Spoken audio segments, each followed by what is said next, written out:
우리 하나님은 환경을 뛰어넘어서 역사하시는 하나님이십니다.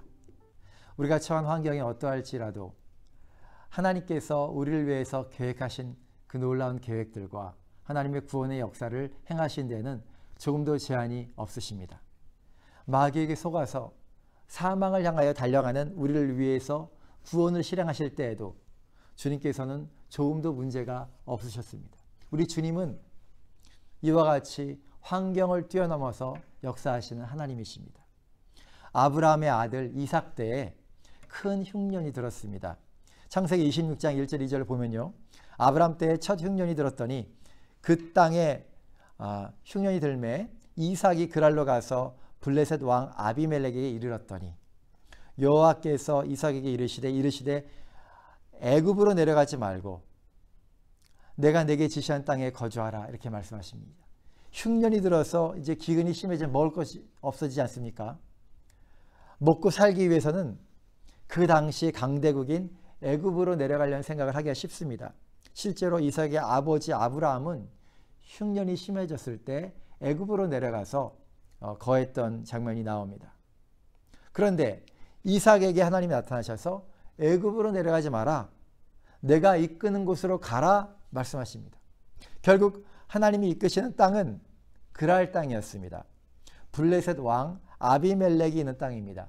이삭은 이 땅에 거하면서 하나님의 복을 받습니다. 창세기 26장 12절입니다. 이삭이 그 땅에서 농사하여 그해 100배나 얻었고 여호와께서 복을 주심으로, 이삭이 그 당시 세상에서 흉년이 들어서 모든 사람들이 힘들어하는 바로 그 시기에 하나님께서 인도하시는 땅에서 경작해서 100배의 복을 얻게 됩니다. 이삭은 환경을 초월하여 하나님의 복을 경험합니다. 어떻게 온 세상에 흉년이 들었는데요, 모두가 살기 위해서 아둥바둥할 때 이삭은 이와 같은 형통의 은혜를 경험할 수 있었을까요? 이삭의 믿음은 하나님은 환경을 초월하셔서 역사하신 하나님이라는 믿음이 있었습니다. 하나님에게는 흉년이 그렇게 커다란 문제가 되지 않았던 것입니다. 우리에게는 대단한 것 같아도 하나님께는 대단하지 않은 문제들인 것입니다. 우리 주님 예수님께서 이 땅에 오실 때에도 그랬습니다. 예수님이 오실 때 이스라엘은 나라를 잃은 식민지의 상황에 있었습니다. 로마의 식민지 아래서 피폐된 삶을 살아가고 있었습니다. 그리스 로마의 문화는 인본적이고 타락한 문화를 보이고 있었습니다. 로마의 문화는 인간의 잔인함에 오픈되어 있는 그런 문화였습니다. 콜로세움에서 사람들을 서로 죽이는 검투사의 싸움을 즐기고 있었습니다. 또한 인간의 말초적인 쾌락을 즐기는 사회였습니다. 헬라의 문화 속에서 많은 우상 숭배는 음란한 문화를 양산해내면서 성적으로 부도덕한 사회였습니다. 이러한 문화 속에서 사람들은 하나님에 대한 경외심이 전혀 없는 그러한 사회였습니다. 예수님은 이처럼 어수선하고 죄악이 관영한 식민지 나라의 그 속국의 사람으로서 이 땅에 오셨습니다. 그러나 그러한 시대에 죄악이 관영한 땅에 오셨지만 예수님께서는 하나님의 구원을 베푸시는데 조금도 문제가 없으셨습니다. 우리가 믿는 하나님은 어떠한 환경 속에서도 환경을 뛰어넘어 역사하시는 하나님, 하나님의 구원의 능력을 행하시고 하나님의 계획을 행하시는데 조금도 문제가 없으신 하나님이십니다. 이러한 은혜가, 이러한 하나님을 신뢰함으로 말미암아 이러한 은혜가 저와 여러분의 가정에 충만하게 임하게 되기를 예수님의 이름으로 축원드립니다. 오늘 말씀은 다윗이 심한 환난 속에 고통당하고 있는 상황에서 하나님의 보호를 바라보면서 쓴 시편입니다. 2절을 보면 악인들이 내 살을 먹으려고 내게로 왔다, 이렇게 말합니다. 악인들을 들사자로 비유한 것입니다. 무리를 지어 돌아다니는 들사자들, 자신의 먹잇감을 만나면 달게들어 뜯어먹습니다. 그렇게 돌아다니는 들사자들로서 자신의 악인들을 비유했습니다. 그리고 그 숫자가 정말로 많았다는 것입니다. 또한 전략을 갖고 나를 잡으러 달려드는 모습을 보면서 군대로까지 보입니다.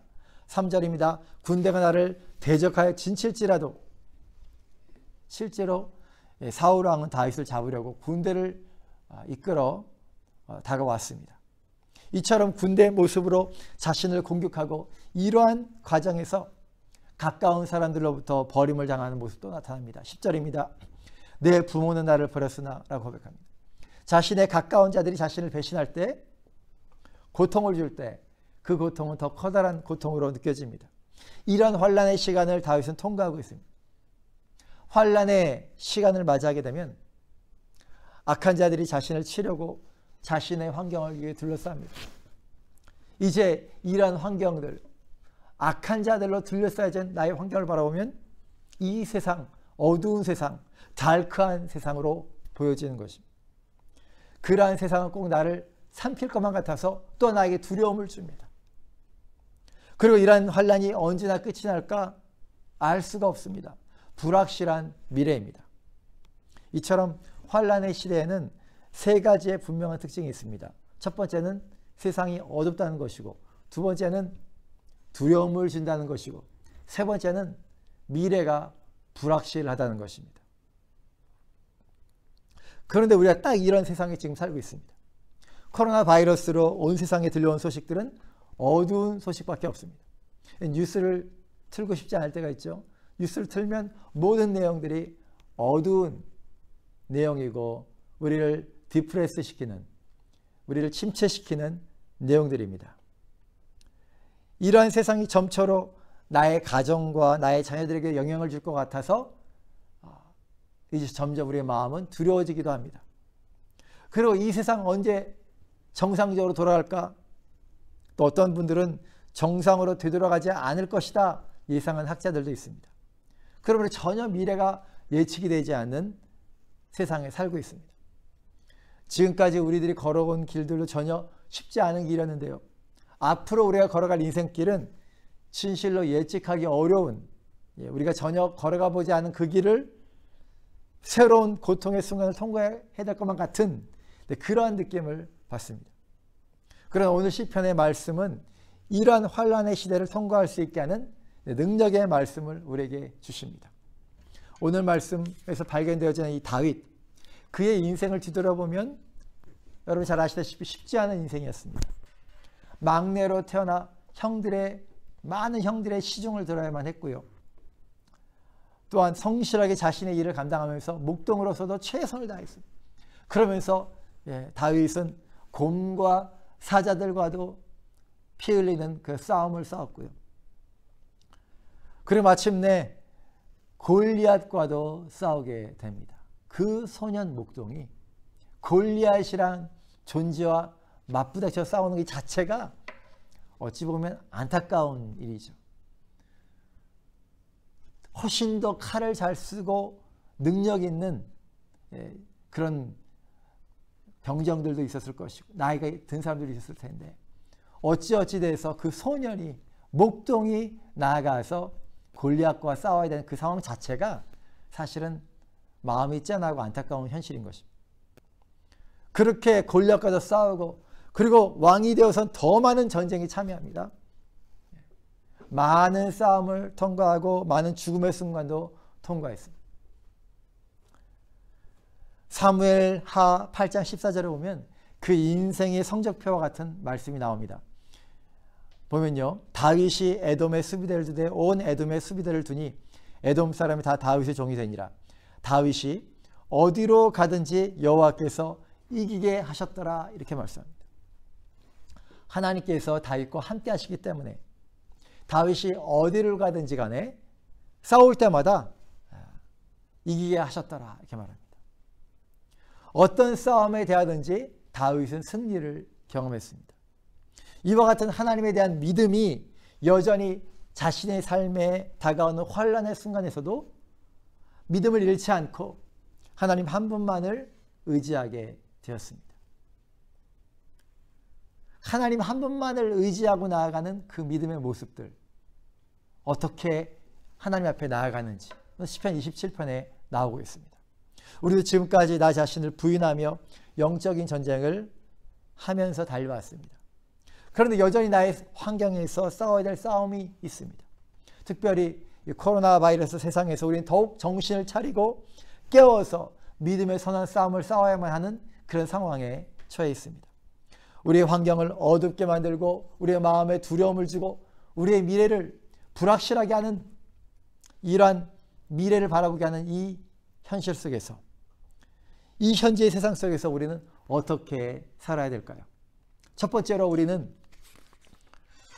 하나님에 대한 재발견이 필요합니다. 이 시대, 바로 이때 이 땅에서 주시는 하나님에 대한 나의 믿음이 새롭게 주님을 새롭게 만나고 하나님을 새롭게 재발견하는 믿음이 필요합니다. 다 함께 고백합니다. 하나님에 대한 재발견. 하나님에 대해서 우리가 이미 알고 있는 지식들이 많습니다. 그러나 지식은 나를 살리는 것이 아닙니다. 현재 나의 삶을 바꿀 수 있는 하나님으로 나에게 새로운 믿음으로 역사해야만 하는 것입니다. 다윗은 그러한 믿음의 고백으로 시편 27편 1절을 고백합니다. 여호와는 나의 빛이요 나의 구원이시니 내가 누구를 두려워하리요. 여호와는 내 생명의 능력이시니 내가 누구를 두려워하리요. 이 다윗이 처한 세상, 그리고 우리가 현재 처한 이 세상은 어두움을 주는 세상입니다. 그런데 다윗은 어떤 하나님을 선포합니까? 하나님은 나의 빛이다 선포하십니다. 오늘 말씀 우리에게 빛 대신 하나님을 알라 말씀하십니다. 다 함께 고백합니다. 빛 대신 하나님을 알라. 아멘. 어두움 속에 살고 있지만, 어두운 세상 속에 살고 있지만 하나님은 빛이시며 참 빛이신 주님을 의지하라 이렇게 말씀하십니다. 빛 대신 하나님을 아는 것, 그것이 바로 나에게 구원을 주는 길이며 그것이 또한 나에게 생명을 준다고 말씀하시는 겁니다. 하나님은 나의 빛이다. 이 표현에는 나는 빛이 아니고 나는 빛이 될 수 없고 나에게는 분명하게 빛이 없다라는 진실한 고백이 담겨져 있습니다. 내 생각에는 빛이 되는 인도함이 없다는 것입니다. 시편 기자 119편 105절에 고백했죠. 주의 말씀은 내 발의 등이요 내 길의 빛이니이다. 오직 주님의 말씀이 저와 여러분의 발의 등이 되고 또 저와 여러분의 길의 빛이다 라고 말씀하십니다. 하나님은 나의 구원이시다. 이 표현에는 나는 나를 구원하려는 나의 모든 노력을 내려놓겠다는 그런 고백이 담겨져 있습니다. 나의 구원을 위하여 능력 있는 자들을 의지하지 않겠다는 그런 선언이 담겨져 있습니다. 구원을 위하여 인간적인 방법을 선택하지 않겠다는 나의 결단이 있는 것입니다. 오직 하나님 한 분만이 나의 환경에 나타나 주십시오. 오직 하나님께서 나타나셔야만 나는 하나님께서 베푸시는 구원을 경험할 수 있습니다.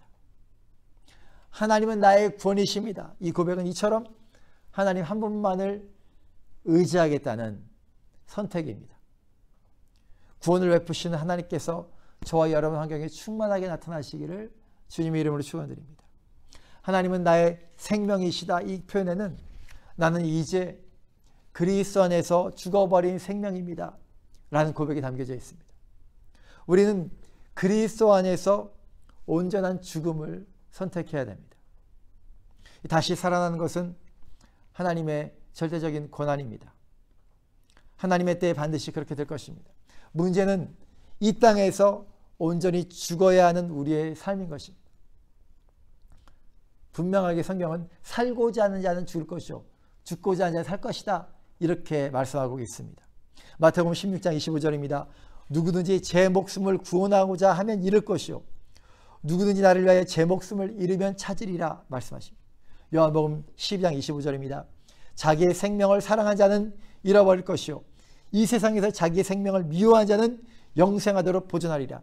이 예수님의 말씀은 구약과 신약 통틀어서 어느 시대나 적용되는 진리의 말씀입니다.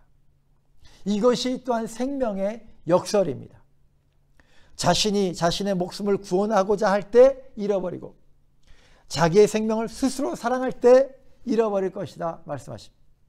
반면에 누구든지 나를 위하여 제 목숨을 잃으면 다시 생명을 찾게 되고 이 세상에서 자기의 생명을 하나님 나라를 위하여 미워한 자는 영생하도록 보존하게 된다. 그렇게 약속하시는 것입니다. 하나님을 믿는 자, 예수님을 믿는 자는 자신의 생명을 지키려고 노력한 자가 아닙니다. 자신의 생명은 하나님이 지켜주셔야죠.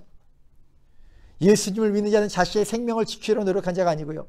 예수님을 믿는 자는 자기의 생명을 주님과 하나님 나라를 위하여 아낌없이 주는 자라는 것입니다. 지금 이 세상의 지역이 관영한 이유는 상당 부분 하나님을 믿는 자들이 빛과 소금의 역할을 감당하지 못함에 있습니다. 그것은 예수 믿는 자들이 죽으려 하지 않고 이 세상에서 자신의 안위와 보장에 집착함에 있는 것입니다. 그렇게 살 때는 죽을 수밖에 없는 거예요.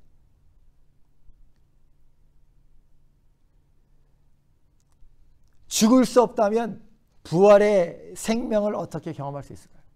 사도 바울은 그렇게 부활의 생명을 위하여 자신의 육체의 죽음도 두려움이 없이 사모함으로 달려갔습니다. 하나님은 나의 생명이시다, 이 표현에는 나는 이제 하나님 안에서 그리스도 안에서 죽어버린 생명이다 라는 고백이 담겨져 있습니다. 우린 그리스도 안에서 온전한 죽음을 선택해야 됩니다.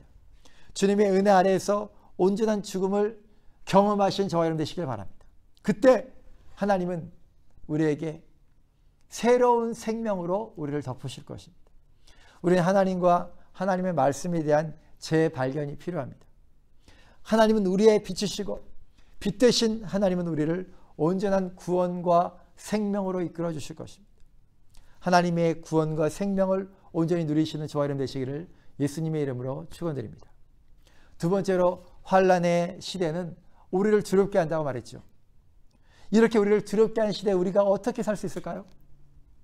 하나님의 얼굴을 구하는 삶을 살아야 됩니다. 다 함께 고백합니다.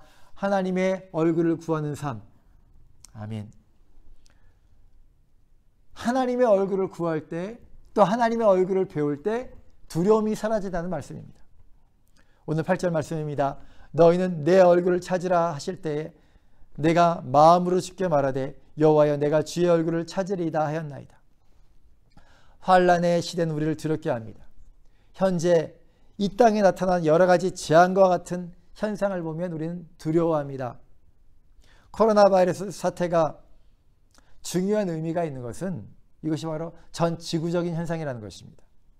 전 세계가 질병으로 죽어가는 이 사태는 하나님께서 우리에게 전 지구적으로 모든 인류에게 주시는 그런 메시지가 담겨져 있다는 것입니다. 그러면 우리는 하나님께서 우리에게 주시는 메시지를 주의 깊게 들어야 되는 것입니다. 그리고 현재 진행되고 있는 이 전염병을 두려워하는 것보다도요, 더 두려워해야 되는 것은 하나님께서 우리에게 주시는 메시지를 내가 놓칠까 봐 그것을 더 두려워해야 되는 것입니다.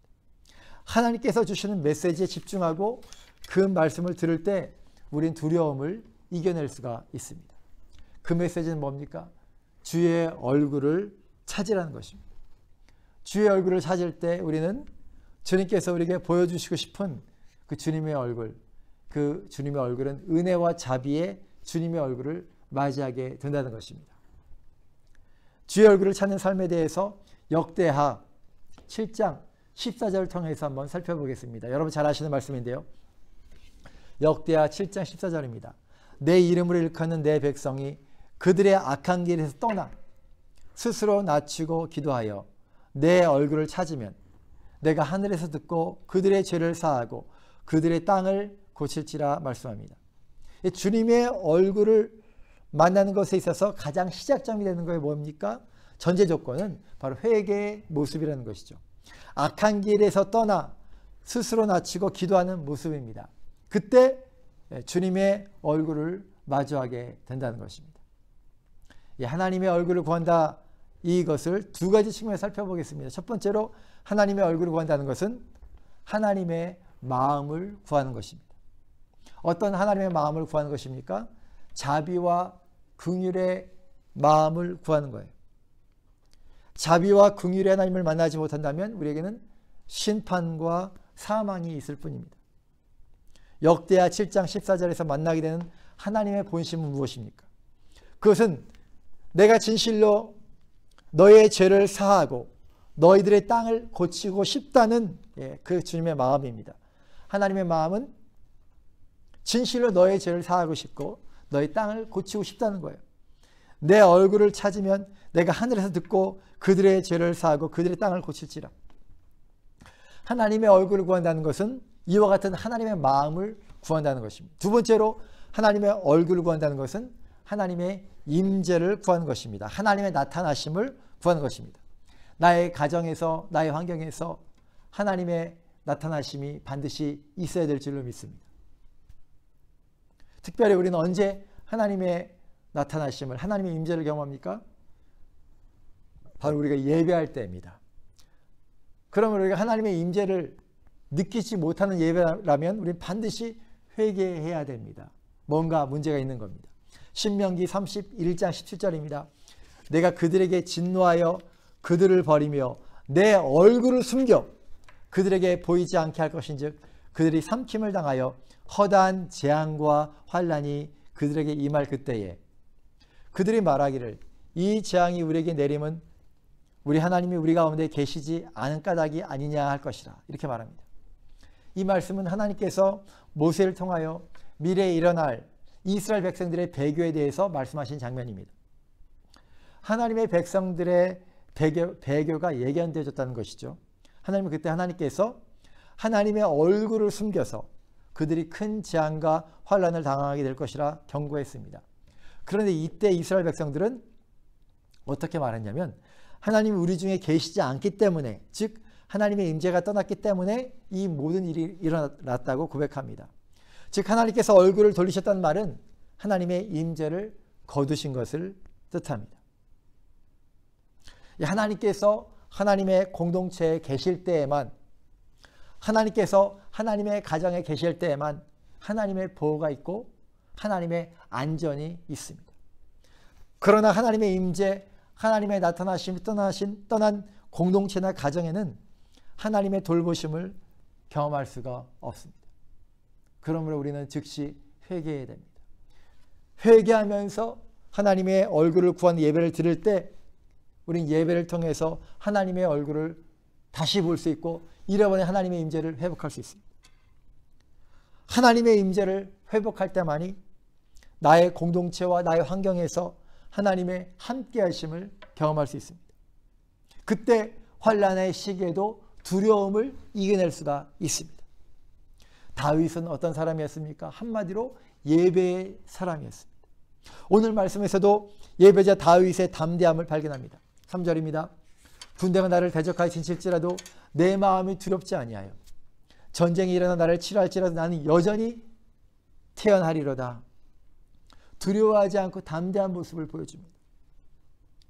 이러한 그의 마음의 원천을 그 다음 절 4절에서 발견합니다.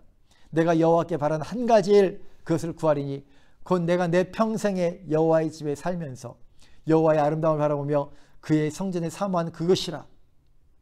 내가 여호와께 바라는 한 가지 일, 바라는 한 가지 일을 원어로 살펴보면 완료 시제입니다. 그러므로 내가 하나님께 구해왔던, 지금까지 구해왔던 한 가지 일이라는 것입니다. 그리고 그것을 구하리니, 여기서 구하는 것은 미완료 시제입니다. 이 말은 계속 구하겠다는 말입니다. 따라서 이 두 단어를 연결시켜 해석하면 다윗은 한 가지 일을 과거로부터 지금까지 구하여 왔고 앞으로도 변함없이 이를 계속해서 구할 것이다 라고 말하고 있는데, 그 한 가지 일이 무엇입니까? 바로 곧 내가 내 평생에 여호와의 집에 살면서 여호와의 아름다움을 보며 그의 성전에 사모하는 그것이라, 이렇게 말합니다. 성전은 아들 솔로몬에 의해서 지어지죠. 그러나 여호와의 집, 곧 예배하는 장소를 그렇게 사모한다. 예배하는 그 장소에서 하나님의 아름다움을 바라보며 그 임재 안에 거하여 하나님을 누리는 모습을 말합니다. 그의 성전을 사모하는 것, 하나님 한 분 자체를 사모하는 것이었습니다. 하나님의 임재 안에서 하나님의 아름다움을 찬양하고 하나님 한 분만을 사모하는 예배의 삶, 그것이 오직 다윗의 전 삶에서 다윗이 구하였던 것이었고, 지금까지 다윗이 구해왔던 것이었고, 앞으로도 구하게 될 자신의 모습이라는 것입니다. 그것을 바로 선언하는 것입니다. 그러한 예배의 삶을 결단할 때 하나님은 자기 자신을 특별하게 보호하신다는 것입니다. 5절 말씀입니다. 여호와께서 환난 날에 나를 그의 초막 속에 비밀히 지키시고 그 장막 은밀한 곳에 나를 숨기시며 높은 바위에 두시리로다. 하나님께서 구체적으로 예배자를 지키시는 모습이라는 겁니다. 환난 날에 나를 그의 초막 속에 비밀히 지키시고, 이 말씀은 자신이 하나님께 예배하는 그곳이, 그 순간이 하나님께서 나를 비밀히 은밀하게 지키시는 장소이며 순간이라는 고백입니다. 하나님께서는 이처럼 예배하는 것을 사랑하고 예배하는 삶을 살아가는 다윗을 지켜주신다는 것입니다. 예배하는 그 장막이 나의 은신처요 피난처라는 고백입니다. 저와 여러분의 삶도 이처럼 예배를 사랑하고 하나님의 임재, 하나님의 얼굴을 구하는 삶을 통해서 우리가 어떠한 삶을 통과한다 할지라도 예배의 장막 아래 비밀히 지켜주시는 그 주님의 보호를 경험하고 담대하게 두려움 없이 승리하시는 저와 여러분 되시기를 예수님의 이름으로 축원드립니다. 마지막 세 번째로, 이 환난의 시대는요, 어떤 것도 제대로 예측할 수 없는 불확실한 시대라는 것입니다. 이러한 시대에 어떻게 살아야 될까요? 주 안에서 미래에 대한 참 소망을 붙들고 살아야 될 줄로 믿습니다. 다 함께 음악합니다.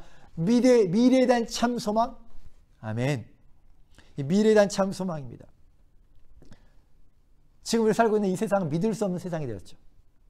국가도 정부도 그렇게 100% 믿을 수 없는 세상입니다. 어떤 대통령은 부지런히 방역을 하고요. 어떤 대통령은 마스크도 필요 없다, 마스크 쓸 필요 없다 라고 말하다가 본인이 스스로 코로나 바이러스에 걸린 대통령이 있습니다. 현재 살고 있는 이 현실도 이와 같이 믿을 수가 없는데요. 미래에 대해서 어떤 확실한 보장을 말할 수 있을까요? 많은 경제학자들이 미래를 어둡게 예측하고 너무나 불확실하다 그렇게 예측합니다. 결국 팬데믹의 결과가 실제로 나타나는 순간 커다란 난관을 미래에 맞이하게 될 것이다 그렇게 예측하고 있습니다. 미래가 어둡고 불투명합니다. 이때 어떻게 살아야 되겠습니까?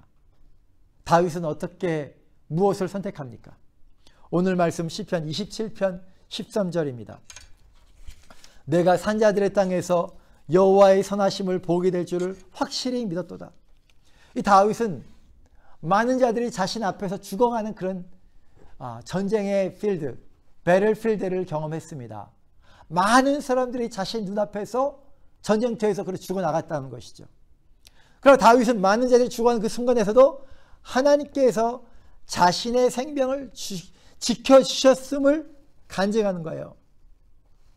내가 거하는 땅은 전쟁터와 같았지만 내가 산자들의 땅에서 하나님의 선하심을 보게 되었다 그렇게 선언하는 것입니다. 그 하나님께서 여전히 하나님의 선하심을 나타내 보여주십니다. 그것을 소망하라, 담대히 소망하라 말씀하는 겁니다. 시편 27편 14절입니다. 너는 여호와를 기다릴지어다, 강하고 담대한 여호와를 기다릴지어다. 오늘 말씀에서 여호와를 기다릴지어다 말씀하는데요. 이 기다리다라고 표현된 카와의 원어적인 의미는, 히브리어 원어적인 의미는 간절한 기대감으로 고대하는 것을 말합니다.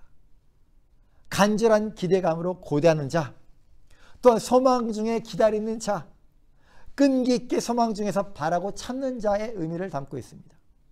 다윗은 간절한 기대와 참 소망을 끝까지 기다리면서 담대하게 이 소망을 붙들었던 것을 우리가 알 수 있습니다.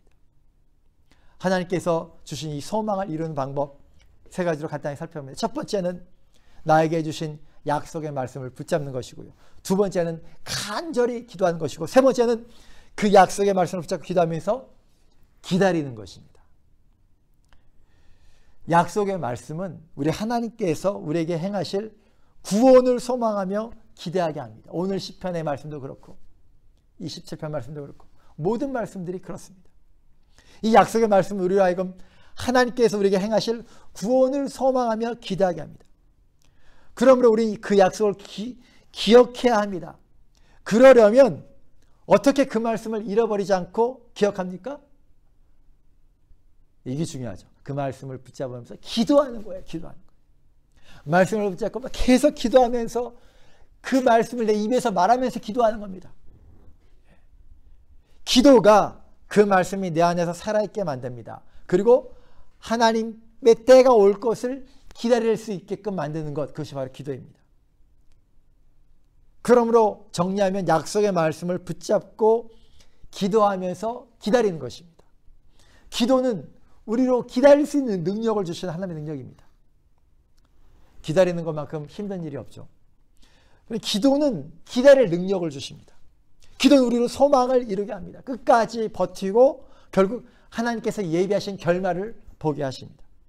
이사야 선지자는 하나님을 어떠한 하나님으로 보았습니까? 이사야 선지자도 우리의 기다림에 후회함이 없도록 반드시 우리를 구원하시는 하나님으로 바라보았습니다. 귀한 말씀입니다. 이사야 25장 9절 말씀 함께 보시겠습니다. 그날에 말하기를 우리의 하나님이시라. 우리가 그를 기다렸으니 그가 우리를 구원하시리로다. 이는 여호와시라.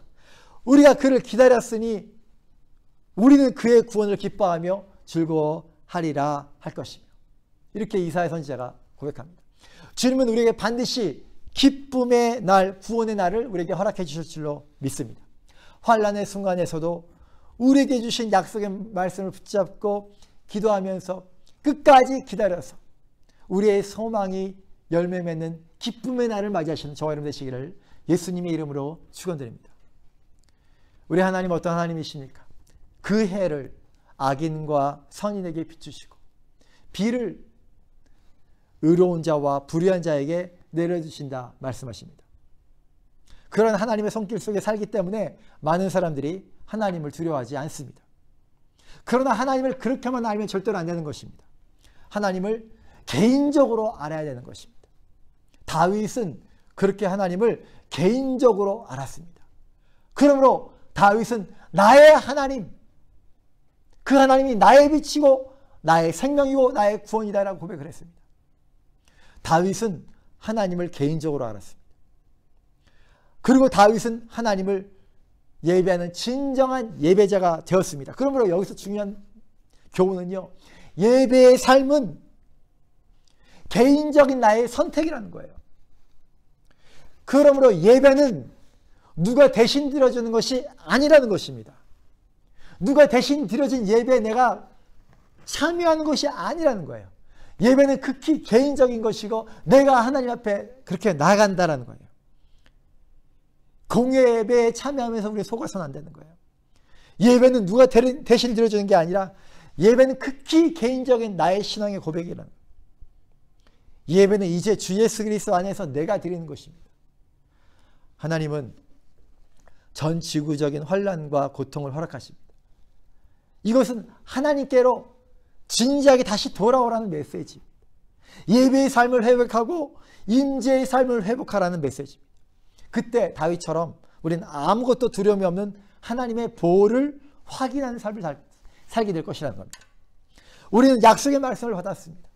우리는 소망 없는 자처럼 하루를 살지 않습니다. 참 소망을 주신 주님, 그 약속의 말씀을 주신 주님 안에서 우리는 그 말씀을 기억하면서 그 말씀을 말하면서 기도하고 그리고 기다리는 것입니다. 그때 환난의 상황에 있는 이 세상 속에서 하나님은 나와 나의 가정을 구원하시고 이삭은 그 흉년의 그때에 100배의 결실을 하셨던 것처럼 하나님은 우리의 환난의 그때에 하나님 우리를 구원하시고 우리의 공동체를 구원하시고 나의 가정을 구원하시고 나의 기업을 구원하시고 이 환난의 때 우리는 승리하게 하는 하나님의 승리를 경험하게 될 줄로 믿습니다. 그러한 소망을 붙잡고 믿음의 승리가 가득한 저와 여러분의 공동체 가정 되시기를 예수님의 이름으로 축원드립니다. 이 시간 함께 기도하겠습니다. 하나님 아버지 감사합니다. 많은 사람들이 고통과 어려움을 통과하는 이 세대에 우리는 믿음의 말씀, 소망의 말씀, 시편 27편의 말씀을 통하여 다시 한번 주님을 의지하고 다시 한번 새롭게 하나님을 만나며 다시 한번 하나님의 얼굴을 구하고 예배의 삶을 회복하고 임재의 삶을 회복하고 다시 한번 약속의 말씀을 붙잡고 그 말씀을 말하며 기도하며 끝까지 기다리는 소망의 삶을 결단하게 하시니 감사합니다. 나에게는 참빛이 없고 나에게는 구원의 능력이 없고 나에게 참 생명이 없습니다. 오직 주님만을 의지하는 삶의 결단이 우리에게 있게 하여 주시고 우리의 삶 가운데 진정한 예배가 회복되어 내가 예배하는 그 자리가 나를 지키고 보호하는 자리인 것을 경험하고 소망 가운데 승리하는 우리 모두가 될 수 있도록 역사하여 주시옵소서. 감사하며 우리 구원해 주신 예수님의 이름으로 기도합니다. 아멘.